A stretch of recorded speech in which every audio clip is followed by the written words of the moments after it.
ನಮಸ್ಕಾರ ವೀಕ್ಷಕರೇ, welcome to Padma's food place. ಬರ್ರಿ ನಾವು ಇವತ್ತು ಸಿಂಪಲ್ ಆಗಿರುವಂಥ ಆದ್ರೆ ಭಾಳ ರುಚಿಯಾಗಿರುವಂಥ ಬಟಾಟಿ ರಸಪಲ್ಯ ಹೆಂಗೆ ಮಾಡೋದಂತ ನೋಡೋಣ. ಇದಕ್ಕೆ ನಾನು ಒಂದು 3 ಟೊಮೆಟೊ ಮತ್ತು ಒಂದು ಉಳ್ಳಾಗಡ್ಡಿ ತೊಗೊಂಡಿನಿ. ಒಂದು ಬುಟ್ಟಿ ಒಳಗೆ ಒಂದು ಸ್ವಲ್ಪ ಎಣ್ಣೆ ಹಾಕಿ ದಾಲ್ಚಿನ್ನಿ ಎಲೆ ಅಂತ ಪಲಾವ್ ಎಲೆ ಅಂತಾರಲ್ರಿ, ಅದನ್ನು ಹಾಕಿ ಉಳ್ಳಾಗಡ್ಡಿ ಮತ್ತು ಟೊಮೆಟೊ ಏನು ಹೆಚ್ಕೊಂಡಿರ್ತೀವಲ್ಲ ಅದನ್ನು ಹಾಕಬೇಕು. ಇದನ್ನ ಹಾಕಿ ಒಂಚೂರು ಕೈ ಆಡಿಸ್ಬೇಕ್ರಿ. ಕೈ ಆಡಿಸಿ ಅದಕ್ಕೆ ಒಂಚೂರು ಖಡಾ ಮಸಾಲೆ ಅಂತಾರಲ್ಲ, ಜೀರಿಗೆ, ಆಮೇಲೆ ಬಡೆ ಸೊಪ್ಪು, ಲವಂಗ, ಏಲಕ್ಕಿ, ಕಾಳುಮೆಣಸು, ದಾಲ್ಚಿನ್ನಿ, ಚಕ್ಕೆ ಇವಿಷ್ಟು ಹಾಕೀನಿ. ಇವಿಷ್ಟು ಹಾಕಿ ಕೈ ಆಡಿಸ್ಬೇಕ್ರಿ. ಕೈ ಆಡಿಸಿ ಅದಕ್ಕೆ ಒಂದು 2 ನಿಮಿಷ ಆದ ಕೂಡಲೇ 1 ಸ್ಪೂನ್ ಅಥವಾ 1.5 ಸ್ಪೂನ್ ಖಾರ ಪುಡಿ ಹಾಕಬೇಕು. ಆಮೇಲೆ ಗರಂ ಮಸಾಲ ಹಾಕ್ಬೇಕು. ಗರಂ ಮಸಾಲ ಒಂದು ಸ್ವಲ್ಪ ಹಾಕ್ಬೇಕು, ಯಾಕಂದ್ರೆ ಈಗ ನಾವು ಆಲ್ರೆಡಿ ಮಸಾಲೆ ಹಾಕಿರ್ತೀವಿ. ಅದಕ್ಕೆ ನಾನು 1 ಸ್ಪೂನು ಗರಂ ಮಸಾಲ ಹಾಕಿದ್ದೆ. ಇದಿಷ್ಟು ಹಾಕಿ ಉಪ್ಪು ಹಾಕಿ ಮತ್ತೊಂದು ಸತಿ ಕೈ ಆಡಿಸ್ಬೇಕು.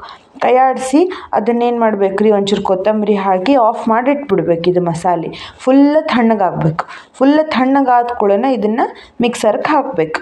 ಮಿಕ್ಸರ್ಗೆ ಹಾಕುವಾಗ ಇದಕ್ಕೆ ಮತ್ತೊಂದು ಇಂಗ್ರೀಡಿಯೆಂಟ್ ಹಾಕ್ಬೇಕ್ರಿ.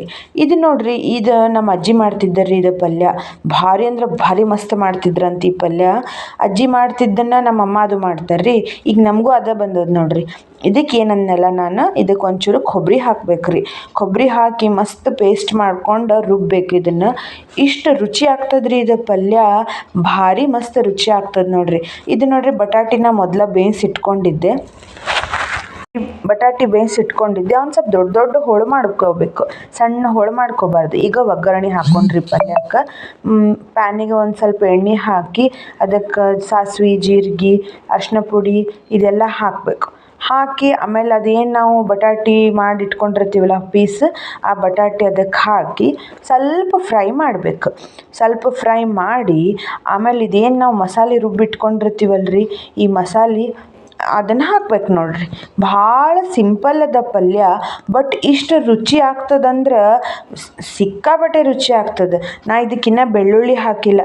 ನೀವು ಬೇಕಂದ್ರೆ ಮಸಾಲೆ ಒಳಗೆ ಒಂದು ಬೆಳ್ಳುಳ್ಳಿ ಹಾಕ್ಬಿಟ್ರೆ ಏನು ಮಸ್ತ್ ಆಗ್ತದ್ರಿ. ಇದು ಪಲ್ಯ ಭಾರಿ ಮಸ್ತ್ ಆಗ್ತದೆ. ಅದಷ್ಟು ಮಸಾಲೆ ಒಂದು ಸ್ವಲ್ಪ ನೀರು ಹಾಕಿ ಎಲ್ಲ ಹಾಕಿದೆ. ಸ್ವಲ್ಪ ಗಟ್ಟಿ ಇರಬಾರ್ದು ಇದು ಪಲ್ಯ, ಸ್ವಲ್ಪ ತಿಳುವೂ ಇರಬಾರ್ದು, ಮೀಡಿಯಮ್ ನೋಡಿ ಮಾಡಿರಿ. ಅಂದ್ರೆ ಅದು ಆರ್ದಂಗೆ ಗಟ್ಟಿ ಆಗ್ತದೆ ಪಲ್ಯ, ಅದಕ್ಕೆ ರೀ. ಇದಿಷ್ಟು ಮಾಡಿ ಒಂದು ಕುದಿಸಿ ಉಪ್ಪಂತೂ ಹಾಕಿರ್ತೀವಿ. ಒಂದು ಸ್ವಲ್ಪ ಬೆಲ್ಲ ಬೇಕಂದ್ರೆ ಹಾಕಬೇಕು. ಅಂದ್ರೆ ಎಲ್ಲ ರುಚಿ ಬ್ಯಾಲೆನ್ಸ್ ಆಗಲಿಕ್ಕೆ ಒಂದು ಸ್ವಲ್ಪ ರೀ ಬೆಲ್ಲ, ಭಾಳೆಲ್ಲ ಅಲ್ಲ, ಒಂದು ಸ್ವಲ್ಪ ಬೆಲ್ಲ ಬೇಕಂದ್ರೆ ಹಾಕಬೇಕು. ಆಮೇಲೆ ಒಂದು ಸ್ವಲ್ಪ ಕೊತ್ತಂಬರಿ ಸೊಪ್ಪು ಹಾಕಿ ಒಂದು ಕುದಿಸ್ಬಿಟ್ರೆ ನೋಡ್ರಿ ಇಂಥ ರುಚಿ ಆಗ್ತದ್ರಿ. ಬೆಲ್ಲ ಹಾಕಿದೆ ನೋಡ್ರಿ ನಾ ಈಗ 1 ಸ್ಪೂನ್ ಬೆಲ್ಲ ಹಾಕಿ ಒಂದು ಕುದಿಸ್ಬಿಟ್ರೆ ಭಾರಿ ಮಸ್ತ್ ಆಗ್ತದ್ರಿ. ನೀವು ಇದನ್ನು ಪುರಿಗಾದರೂ ತಿನ್ಬೋದು, ಚಪಾತಿಗೆ ಅಥವಾ ಅನ್ನಕ್ಕೆ, ಯಾವುದಕ್ಕೆ ಬೇಕಾದರೂ ತಿನ್ಬೋದು. ಟೇಸ್ಟ್ ಮಾತ್ರ ಎಕ್ಸ್ಟ್ರಾಡಿನರಿ. ನಮ್ಮ ಅಜ್ಜಿ ಭಾಳ ರುಚಿ ಮಾಡ್ತಿದ್ರಂತ್ರಿ. ಇದನ್ನು ಸ್ವಲ್ಪ ನಾ ಕಸೂರಿ ಮೇಥಿ ಹಾಕಿದೆ. ಇಷ್ಟ ರೀ. ಇದಕ್ಕೆ ಮತ್ತೇನು ಜಾಸ್ತಿ ಏನೂ ಬೇಕಾಗಂಗಿಲ್ಲ. ಒಂದು ಸ್ವಲ್ಪ ಕೊಬ್ಬರಿ ಮತ್ತು ಅವು ಮಸಾಲೆ ಮತ್ತು ಬಟಾಟಿ ಇಷ್ಟಿದ್ದು ಬಿಟ್ರೆ ನೋಡ್ರಿ ಪಲ್ಯ ರೆಡಿ. ಮತ್ತೆಲ್ಲ ಈಸಿಯಾಗಿ ಸಿಗುವಂಥನ ಸಾಮಾನವ ನೋಡ್ರಿ. ಸ್ವಲ್ಪ ನಂಗೆ ಉಪ್ಪು ಯಾಕೋ ಕಡಿಮೆ ಅನ್ನಿಸ್ತು ಪಲ್ಯಕ್ಕೆ, ಅದಕ್ಕೆ ನಾ ಉಪ್ಪು ಹಾಕ್ಕೊಂಡೆ. ನೀವು ಟೇಸ್ಟ್ ನೋಡಿಕೊಂಡು ಉಪ್ಪು ನಿಮಗೆ ಕಡಿಮೆ ಅನಿಸಿದ್ರೆ ಹಾಕ್ಕೋಬೋದು.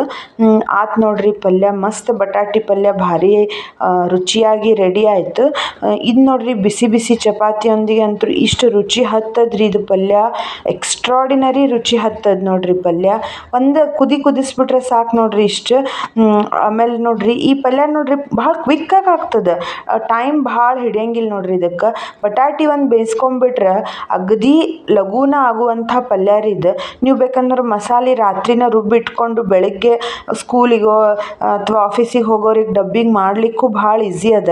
ಮತ್ತೇನು ಗೊತ್ತ್ರಿ, ಇದು ಕುದ್ದಿರೋದಕ್ಕೆ ಬಟಾಟಿ ಪಲ್ಯ ಹಾಳು ಆಗಂಗಿಲ್ಲ ರೀ. ಇದು ಈಗ ನಾವು ಒಣ ಬಟಾಟಿ ಪಲ್ಯ ಮಾಡಿದ್ರೆ ಕೆಡ್ತದಲ್ಲ, ಇದು ಕೆಡೋದಿಲ್ಲ ನೋಡ್ರಿ. ಆಯಿತು ವೀಕ್ಷಕರೇ, ನಮಸ್ಕಾರ. ಮುಂದಿನ ಮತ್ತೊಂದು ಅಡುಗೆಯೊಂದಿಗೆ ಸಿಗೋಣ. ಮಸ್ತ್ ಬಟಾಟಿ ಪಲ್ಯ ಬಿಸಿ ಚಪಾತಿಯೊಂದಿಗೆ ನೀವು ಮಾಡ್ಕೊಂಡು ತಿನ್ನಿರಿ. ನಮ್ಮ ಕಮೆಂಟ್ಸ್ ಒಳಗೆ ತಿಳಿಸ್ರಿ ಹೆಂಗಾಗದಂತ ಹೇಳಿ. ನಮಸ್ಕಾರ ವೀಕ್ಷಕರೇ.